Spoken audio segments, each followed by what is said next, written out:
Coming back from a trip, I found my bags on the sidewalk with a note.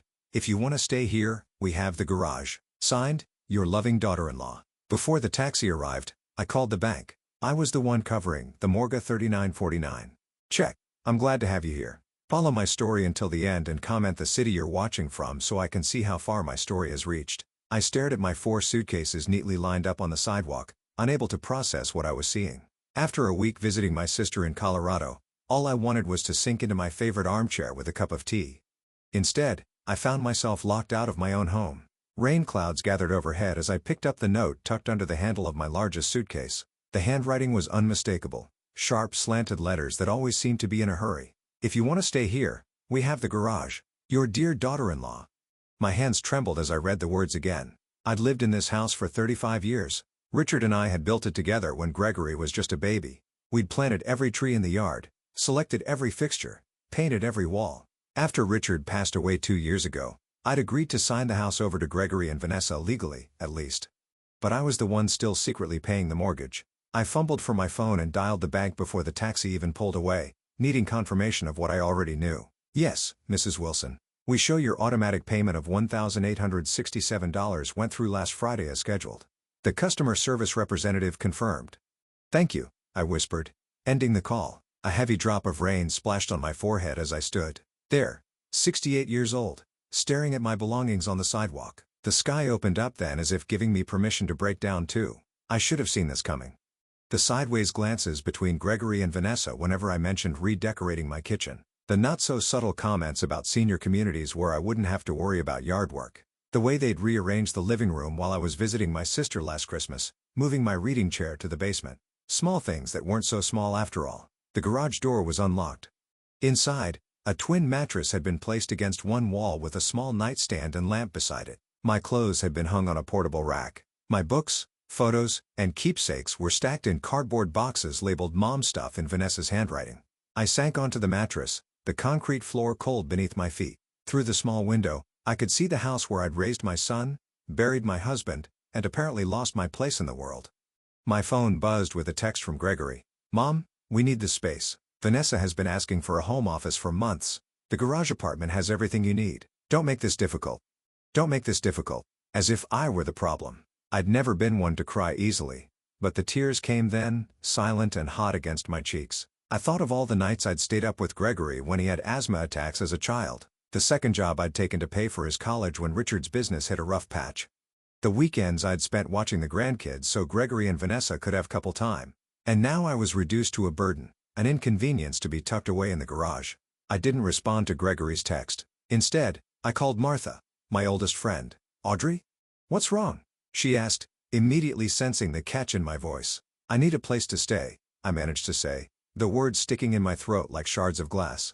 They've put me in the garage. Martha didn't ask for explanations. I'll be there in 20 minutes, she said. As I waited, sitting on that thin mattress surrounded by the boxed-up remnants of my life, I made a decision. This house had been my heart for 35 years. I poured everything into it, my love, my savings, my dreams, and now they thought they could simply push me aside. The garage door rattled as the rain intensified outside. I looked at my trembling hands and slowly curled them into fists. They had no idea who they were dealing with. I wasn't just Gregory's mother or Richard's widow. I was Audrey Wilson, and I was done being invisible. Martha's spare bedroom wasn't much, but at least it had a door that locked and windows that let in actual sunlight. After 3 days at the Sunset Motel, a name that felt eerily appropriate for this chapter of my life, I was grateful to be somewhere that didn't charge by the night. You can stay as long as you need, Martha insisted, setting a mug of coffee in front of me. Jim and I rattle around in this house like 2 peas in a barrel since the kids moved out. I wrapped my hands around the warm mug. I appreciate it, but this can't be permanent. I need to figure out what to do about the house. You mean your house, Martha corrected, her eyes narrowing. The one you're still paying for. Martha had been my friend for over 30 years. She'd known Richard, had watched Gregory grow up, had been there through the good times and bad. And unlike my own son, she remembered who I was before I became invisible. I keep thinking about when it all started to change, I said, staring into my coffee. After Richard died, I thought giving Gregory and Vanessa the house would help them. They'd just had Emma. Money was tight. And they took advantage, Martha finished. The memories surfaced like bruises I'd been avoiding pressing on. 6 months after the funeral, Vanessa had started rearranging the house, claiming it needed updating. My suggestions were dismissed. My belongings migrated to closets, then to the basement, then to storage bins. You know what Vanessa said when I objected to her throwing out Richard's fishing gear? We need to move forward, not live in a museum. As if my husband's memory was just clutter to be cleared away, Martha reached across the table and squeezed my hand. What about Gregory? Surely, he stood up for you. I laughed, a hollow sound that surprised even me. Gregory said I was being difficult, that I needed to adapt to the new normal. His new normal apparently meant forgetting his father and sidelining his mother. The control had been so gradual I barely noticed it happening. First, they took over the kitchen, criticizing my cooking. Then came complaints about my TV shows being too loud, my friends visiting too often, my gardening taking up too much of their yard. Each surrender on my part only emboldened them further. The worst part is I enabled it all, I admitted. I kept paying the mortgage because I was afraid they'd struggle financially. I wanted to help them, to be useful, to be loved, Martha said softly. The truth of her words stung. I'd been buying my place in that house, in my own son's life, one mortgage payment at a time. My phone buzzed with a text from Gregory. Mom, when are you coming to get the rest of your things? We need to convert the garage for Emma's playroom. I showed Martha the message, my hand trembling slightly. That ungrateful little she bit off the word. Audrey, there's something you should know. I didn't want to tell you because I knew it would hurt, but you deserve the truth. My stomach tightened. What is it? Last month at book club, Vanessa was there. She'd had a few glasses of wine and started talking about their plans. They're putting the house on the market, Audrey. They want to buy that new construction in Oakwood Hills.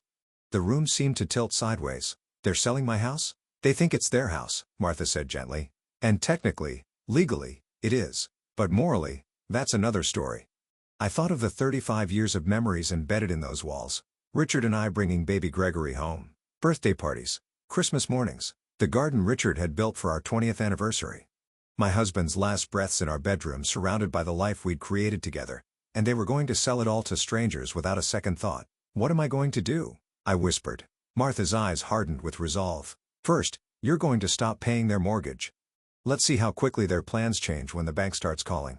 But what about my credit? Second, she continued, you're going to talk to my nephew, Brian. He's a lawyer who specializes in elder rights. There has to be some legal recourse here. I'm not elderly, I protested weakly. Martha arched an eyebrow. You're old enough to be treated with respect, which is not what's happening here. She was right. For 2 years, I'd been shrinking myself, becoming smaller and quieter to avoid being a burden. And where had it gotten me? Evicted from my own home, my belongings packed in boxes, my existence reduced to an inconvenience.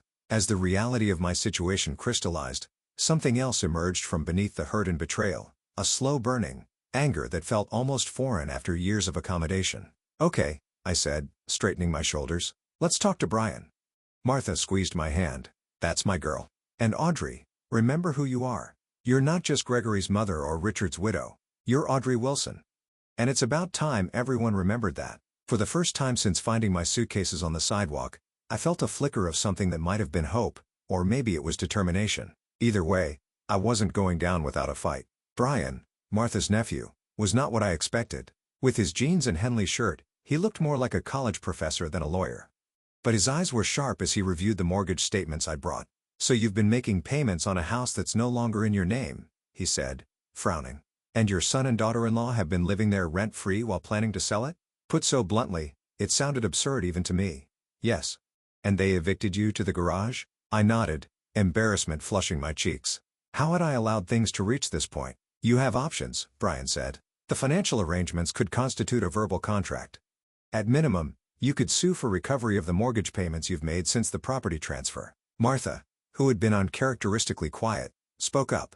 She needs to confront them first, make them understand what they've done. Brian looked skeptical, but I knew Martha was right. Before taking legal action against my own son, I needed to give him one last chance to make things right.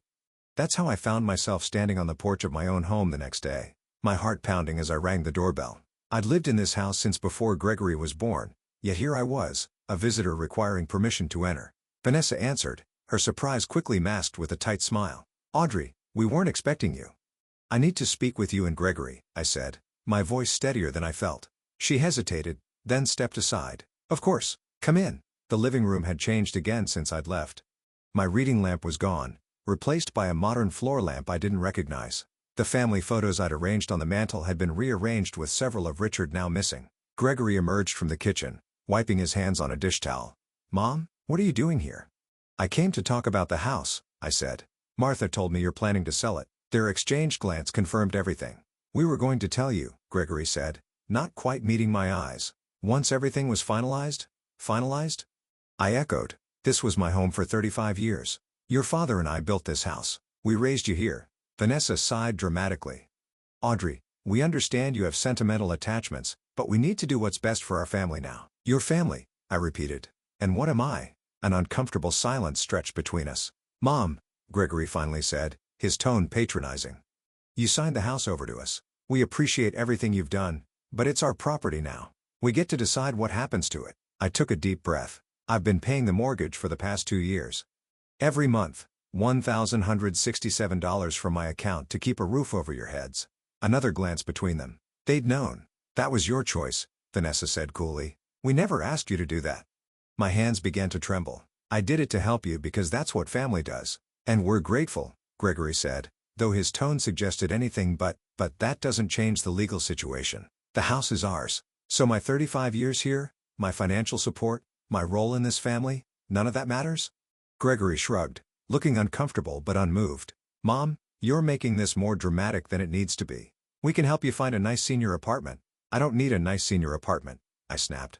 "I need my son to show an ounce of decency and respect." Vanessa stepped forward, her smile tight. "Audrey, I think you're getting emotional. Perhaps we should continue this conversation another time." That's when I knew, truly knew, that there was no fixing this. The son I'd raised, the boy I'd loved with every fiber of my being was gone. In his place stood a stranger who saw me as nothing more than an obligation, a problem to be managed.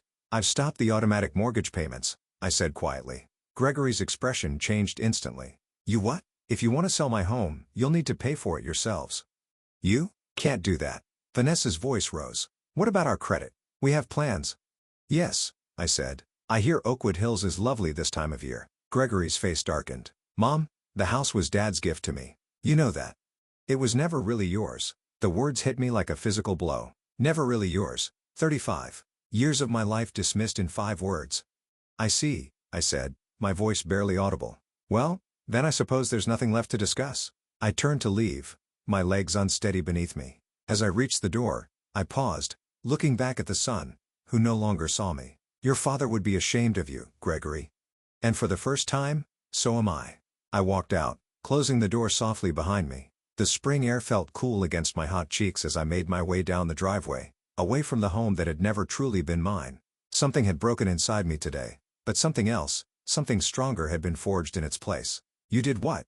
Martha asked, her coffee mug suspended halfway to her lips. "I stopped the payments," I repeated, still shocked by my own boldness. "I told them if they want to sell the house, they'll need to pay for it themselves." Martha set her mug down with a definitive thunk. "Well, it's about time." Brian, who had insisted on joining us after my confrontation, looked less enthusiastic. "It's a good first step, but we need to protect you legally. If your name isn't on the title anymore, you could be liable for the missed payments without any claim to the property." The adrenaline that had carried me through the confrontation was fading, leaving room for doubt to creep in. "Have I made a terrible mistake?" "No," Martha said firmly. "You finally stood up for yourself." Brian tapped his pen against his legal pad. "Let's be strategic about this. I'm going to contact the bank tomorrow, explain the situation, and see what options we have. In the meantime, you need to gather every shred of evidence that shows you've been making these payments." I nodded, thinking of the meticulous financial records Richard had taught me to keep. At least I had that. "What about my things still at the house?" I asked. Martha squared her shoulders. "I'll go with you to collect them. If they give us any trouble, I still remember how to swing the softball bat from our community league days." Despite everything, I found myself laughing. Martha had always been fiercely protective, even back in high school when she'd confronted the girls who'd made fun of my secondhand clothes. "I don't know what I'd do without you both," I said, my voice catching. Brian reached over and squeezed my hand. "You're not alone in this, Mrs. Wilson. We'll make sure they don't take advantage of you anymore." The next morning, a call came from First Federal Bank. I answered with trepidation, expecting questions about the missed mortgage payment.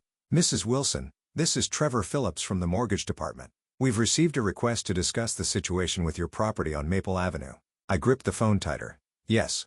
That's correct. I understand you've been making payments on a property that's no longer in your name. Our records show consistent payments from your account for the past 26 months. "Yes," I confirmed. "But I've decided to stop those payments." There was a pause then. Mrs. Wilson, I don't normally do this, but would you be willing to come into the branch to discuss this further? I think there might be options you haven't considered. 2 hours later, I sat across from Trevor, a kind-faced man about my son's age, as he explained something called an equitable lien. Essentially, by consistently paying the mortgage on a property from which you derive no benefit, you may have established an interest in the property even without being on the title. Hope fluttered in my chest. What does that mean exactly? It means you could potentially place a lien on the property for the amount you've contributed. They wouldn't be able to sell without addressing that lien. For the first time since finding my suitcases on the sidewalk, I felt a glimmer of control returning. There's something else, Trevor said, lowering his voice slightly. Your son called this morning quite upset about the missed payment. He seemed unaware of how mortgages work. I wasn't surprised. Gregory had always relied on others to handle the practical aspects of life. First, Richard and me, now Vanessa, and apparently, my monthly payments. What did you tell him? That missed payments affect credit scores and could eventually lead to foreclosure proceedings, Trevor said. He didn't take it well. As if on cue, my phone buzzed with a text from Gregory. Mom, we need to talk about the mortgage ASAP. I showed Trevor the message. What would you like to do, Mrs. Wilson? He asked. It was such a simple question, but no one had asked me that in years. What did I want? Not just regarding the house, but with my life? I thought of the confrontation with Gregory and Vanessa, their casual dismissal of my contributions, their assumption that I would continue to finance their dreams while being relegated to the garage. I want what's rightfully mine, I said, surprising myself with the firmness in my voice. Trevor nodded, respect evident in his expression. Then let's make that happen. That afternoon, armed with information from Trevor and legal advice from Brian, I took another unexpected step in my new life. I applied for a job. The help wanted sign in the window of Rosie's cafe had caught my eye as I walked back to Martha's house. You want to wait tables? Martha asked, eyebrows raised when I told her. I was a waitress all through college, I reminded her, and I need my own income, my own life. I can't just hide out in your spare room forever. Martha considered this. Well, Rosie's does have the best pie in town. 2 days later, I had my first shift. My feet ached, and my back screamed by the end of it, but the tips in my pocket were mine, earned by my own hands. The simple satisfaction of that was something I hadn't felt in years. When I returned to Martha's, exhausted but oddly invigorated, there were 6 missed calls from Gregory on my phone. I listened to the first voicemail. Mom, the bank called about the mortgage. They mentioned something about a lien? What are you doing? Call me back immediately. I deleted it without listening to the others. For once, Gregory would have to wait for my convenience, not the other way. Around, Martha brought me a glass of wine and sat beside me on the porch swing. How does it feel? She asked softly. I considered the question, watching the sunset paint the sky in shades of pink and gold. It feels like I'm finally waking up, I said. Like I've been sleepwalking since Richard died. And now you're Audrey again? Martha finished for me. I nodded, raising my glass in a small toast. To Audrey Wilson. It's nice to finally meet her. After 3 weeks of working at Rosie's Cafe, I had settled into a routine that felt surprisingly comfortable. My tips were modest but steady, and the physical work kept my mind occupied. More importantly, I had a purpose again. Somewhere to be. People who relied on me. A life that was entirely my own, which is why the sight of Gregory standing awkwardly by the hostess stand sent a jolt through me. Mom, he said, his voice softer than I'd heard it in years. Can we talk? Rosa, the owner, caught my eye from behind the counter. Take 15 if you need it, Audrey. I nodded and led Gregory to a corner booth away from my regular customers who had become something like friends. You look different, he said, studying me. I smoothed down my apron. I am different. Gregory shifted uncomfortably. Mom, about the house? I'm not discussing that here, I interrupted. If that's why you came, you're wasting your time. Please, he said, a note of desperation creeping into his voice.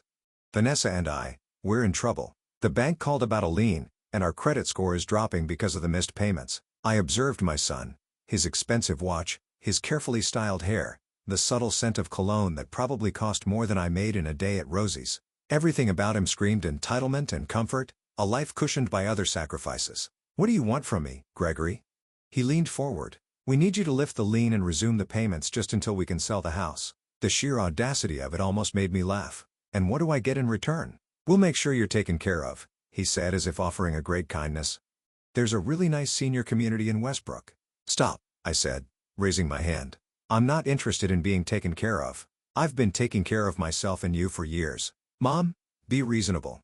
You can't keep working here. He gestured around the cafe dismissively. You're almost 60. 58, I corrected.